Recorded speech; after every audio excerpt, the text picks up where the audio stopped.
colleagues that you speak of? How concerned are you about the rapidity of the breakthrough cases? Is something different about what we're seeing right now? And do you attribute that mostly to Omicron or something else? Yeah, absolutely. This is a completely different disease. There are two different pandemics happening right now.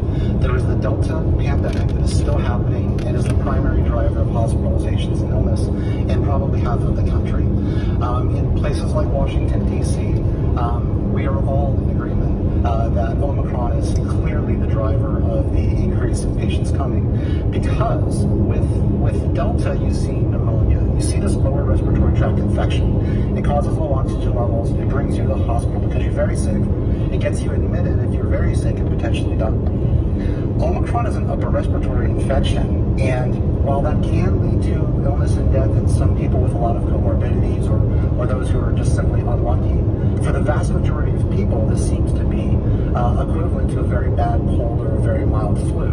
Now, we have to hope that that stays that way throughout the country, and I don't want to minimize it in any way, shape, or form by saying that people are going to die from this.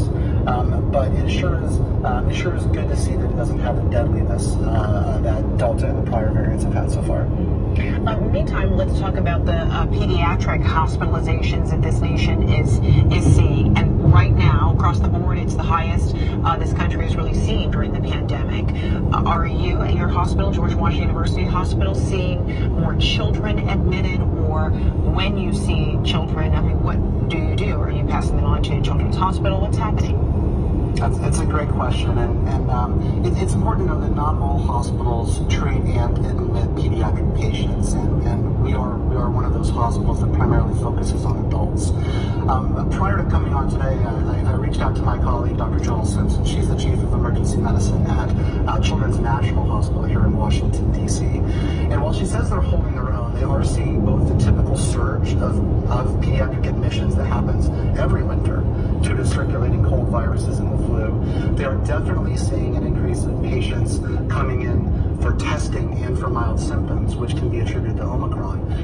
And compounding that is the loss of staff that's happening because those people are getting sick with Omicron despite being vaccinated and boosted. And what's really critically important, if there's one important message I'd like to say today, is that if you only have mild symptoms, or especially if you're only coming in to get tested, do not come to the emergency department if you can avoid it. If you have any alternative means to get tested for mild symptoms or a person with low risk factors, please do it outside of the emergency department because it's overwhelming our system and putting others at risk.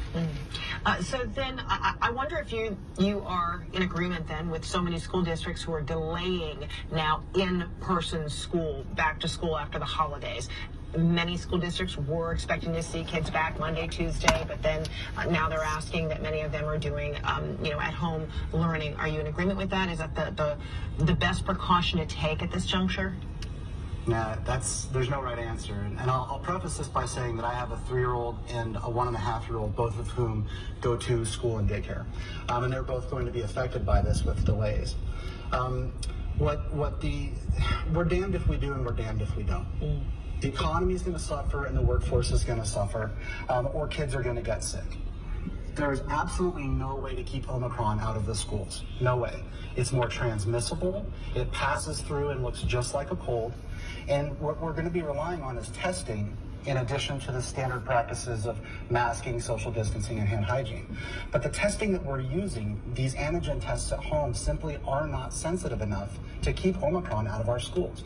Even if they're picking up 85% of the cases, and that's with parents doing their absolute best to test correctly, read it correctly, or even have the willingness to do so.